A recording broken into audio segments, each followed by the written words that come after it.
L'Afrique est devenue la principale cible des groupes terroristes, a affirmé Nassef Bourita, le ministre marocain des Affaires étrangères, avec 27 groupes terroristes répertoriés ayant causé plus de 30 000 victimes au cours de la dernière décennie. Des propos tenus lors de la 9e édition du sommet mondial contre Daesh à Marrakech le 11 mai 2022. Pour Washington, il est plus urgent de s'investir davantage dans le combat contre la nébuleuse. Une enveloppe de 119 millions de dollars est ainsi mise à disposition des institutions africaines pour renforcer leurs capacités dans la lutte.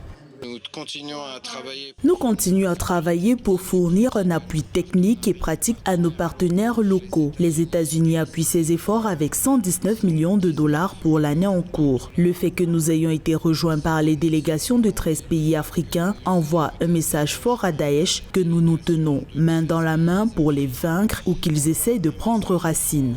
Si les 3 premières réunions du groupe de réflexion sur l'Afrique sous la coupole de l'Africa Focus Group tenues à Bruxelles, à Rome et à Marrakech ont été saluées, l'importance de s'attaquer aux causes sous-jacentes de l'insécurité en Afrique, ainsi que la nécessité de réagir à l'évolution de la menace Daesh en Afrique demeure et l'Afrique devra en être le principal acteur de ce combat.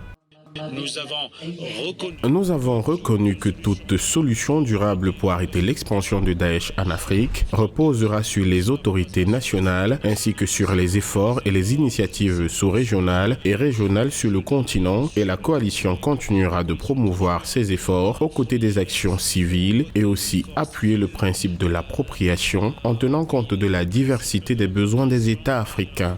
Les victimes du terrorisme à l'échelle mondiale en 2021 se chiffrent à plus de 7 000.